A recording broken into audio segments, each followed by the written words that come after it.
Buenas. Esta presentación está en formato video y no está siendo en vivo, puesto que yo, Leo, al tiempo en el que ustedes están viendo esta presentación, yo tuve hace muy poco una operación y me extrajeron unas muelas, por lo tanto no puedo hablar en este momento. Sin embargo, cualquier comentario, por favor escríbanlo por el chat e intentaré responder. Bien, hoy les quiero presentar lo que fue un extracto de mi tesis de grado sobre el tema de la democracia ateniense y su relación con el concepto de bien común. Mi pregunta motivacional es ¿cómo pensar lo que fue el bien común en aquella sociedad?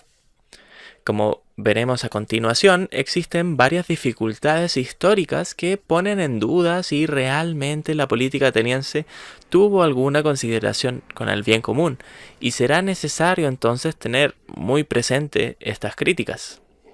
Pero luego, a pesar del antagonismo que se establece entre estos distintos sectores sociales, avanzaré hacia la reconstrucción de un horizonte tanto descriptivo como normativo, mediante el cual se plantea el bien común como un aglutinante social, inspirándome en la propuesta del académico Josiah Auber sobre coherencia delgada y que tiene que ver con la preservación de un proyecto político en donde los distintos sectores de la sociedad, aun si no armonizan completamente, tienen razones para seguir juntos.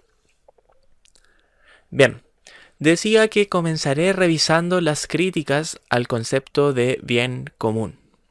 La democracia ateniense tuvo sus críticos, como probablemente ya conocen.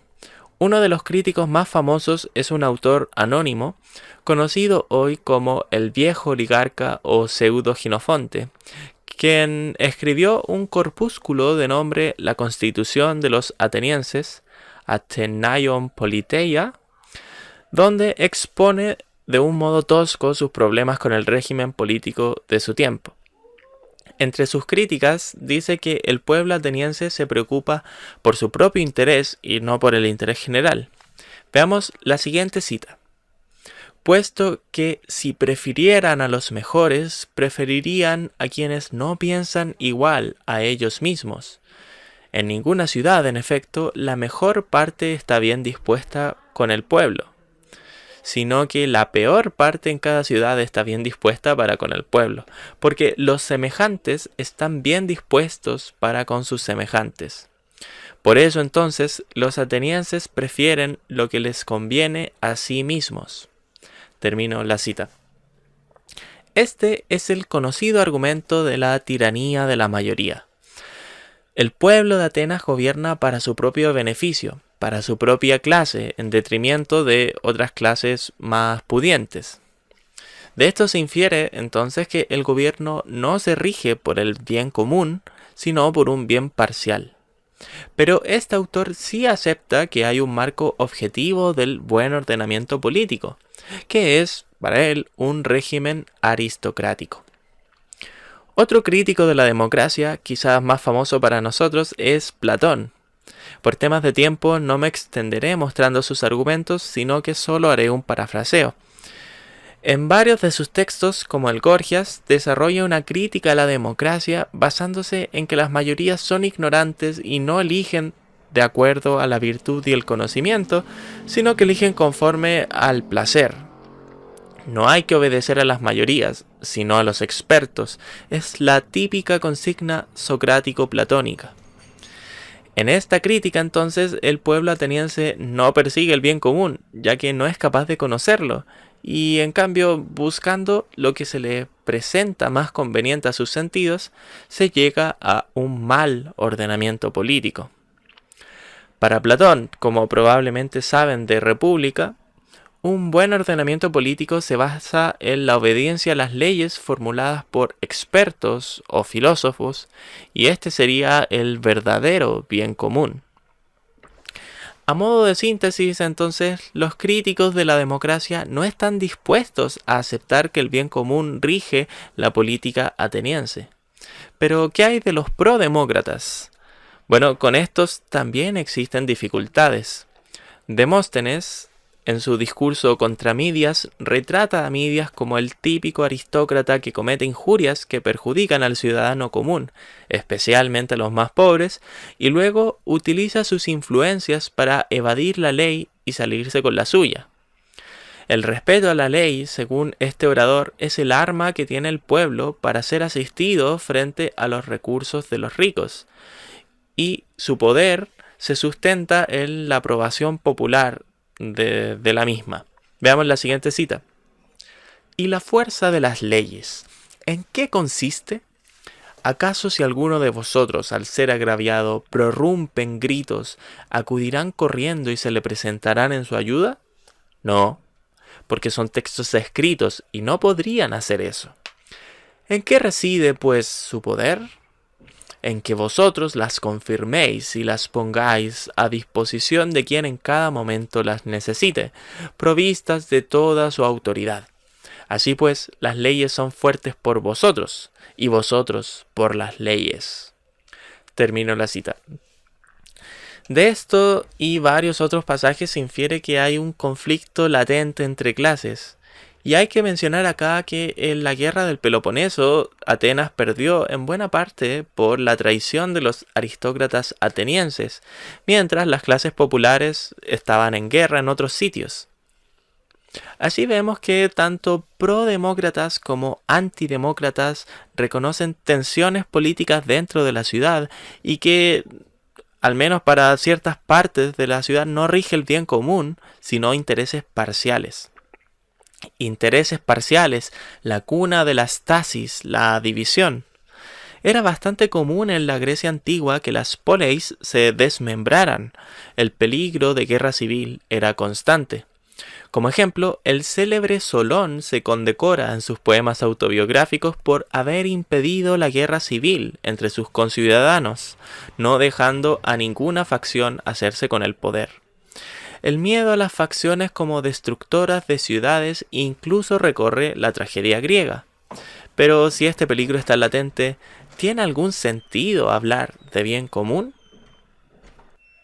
Bien, a raíz de la discusión anterior, todo concepto del bien común que tenga ánimos de ser universal y exhaustivo estará condenado al fracaso, al menos en el ámbito descriptivo de la política ateniense. Esto porque existen diferencias irreconciliables entre distintos sectores sociales. Es por ello que para avanzar hacia una comprensión del bien común ateniense me he servido de Wittgenstein y sus conceptos con límites borrosos y parecidos de familia. La idea es concebir una noción del bien común no exhaustiva, pero certera, tanto en un plano histórico descriptivo como en uno normativo.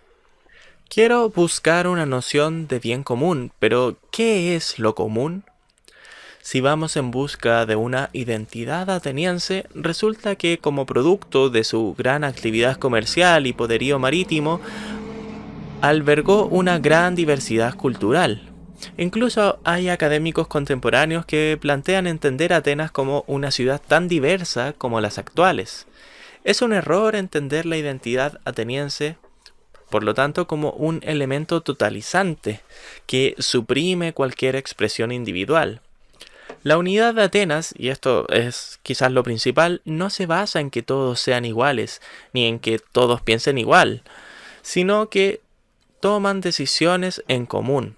Las instituciones judiciales reflejan precisamente esto. Cada uno puede votar de acuerdo a lo que le parezca mejor, pero al final la decisión conjunta es la decisión de todos. Esto nos lleva a considerar lo que llamé en mi tesis justicia performática, que es una noción según la cual el curso de acción correcto o justo no está determinado ex ante, sino que se va construyendo conforme a las decisiones que toma un pueblo. Y este es un tema súper interesante y que me encantaría hablar de ello, y cómo aparece en el teatro de Esquilo detrás de los textos platónicos o en el discurso de Demóstenes, pero no hay tiempo para desarrollarlo. En suma, la identidad ateniense tiene que considerarse como una identidad delgada, tal como utiliza Josiah Auber en su estudio de la cultura ateniense. Y la agencia colectiva debe entenderse no como una unanimidad de pensamientos, sino como unanimidad de resoluciones. Antes vimos que existían conflictos de clase, y esto es una descripción correcta, pero a pesar de ello también hubo una relación mutualista entre ricos y pobres.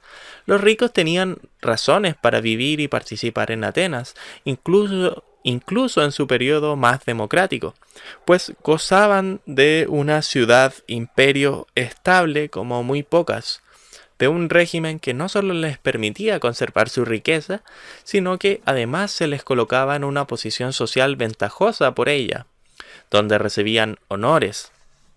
Y los pobres recibían financiamiento de los ricos para la construcción de obras públicas y barcos de guerra. Midias es odiado no por ser rico, sino por usar su riqueza e influencias de mala manera. Aún así, no es correcto decir que el bien común se explique por el interés de cada parte a participar en la política ateniense como si de un contrato social se tratase. Es muy común en las fuentes históricas ver personificaciones de la ciudad. Está en el Critón de Platón, en las Euménides de Esquilo, en el Contramidias de Demóstenes. Parece una noción tan asentada en el imaginario colectivo que incluso perfila la ontología política aristotélica. Las polis, como sabrán, la polis, como sabrán, es anterior ontológicamente al individuo, pues este último solo puede realizarse en la polis. Es posible que haya habido individuos sin un sentimiento de identidad por Atenas y que solo estén en ella por conveniencia individual, pero parece que para la mayoría esta ciudad, aun con una identidad delgada, consigue una unidad impresionante. Bien, en esta última sección de la presentación voy a ir un poco más hacia lo concreto del bien común ateniense. Hannah Arendt en La condición humana menciona que la política es una forma de inmortalizarse, de trascender a lo largo del tiempo, de crear una narrativa común. Para entender el bien común ateniense hay que mirar cuál es esa narrativa común. ¿Qué identidad construyeron los atenienses? Parto por una de las cosas más obvias, su dialecto. Los atenienses hablan en griego ático. Como todo lenguaje, recoge expresiones y conductas locales y se crea una identidad que separa a los atenienses de otros grupos griegos, y más aún de otros grupos bárbaros. Luego tenemos su finura estética, producto de más de un siglo de obras públicas y ser la cumbre de la expresión artística en arquitectura y poesía. En tercer lugar, la experiencia náutica. Los atenienses dominan el mar y esto estructura su organización social, pues existe una clase de marineros y los ricos son cortejados por sus liturgias para la construcción de trirremes. A esto se le suma la experiencia del imperio en el siglo V. Seguimos sumando elementos, el vocabulario de la virtud y la polis como lugar de realización, la noción de justicia performática, la importancia del imperio de la ley. Bueno, para concluir, ¿en qué consiste el bien común en la Atenas democrática? Consiste en una serie de valores y prácticas no armónicas, pero que consiguen la prosecución de un proyecto político común y la creación de una narrativa asociada a la comunidad. Es un factor aglutinante que consigue, mediante una identidad delgada, proveer a los ciudadanos de un horizonte normativo mediante el cual orientar su política. Luego de la derrota ante Esparta, Atenas tuvo un periodo de tiranía aristocrática, pero pronto hubo resistencia y la democracia volvió a imponerse. En ese momento, en vez de sentenciar a muerte a los tiranos, en vez de exiliarlos, se decidió una amnistía, una promesa de cooperación futura.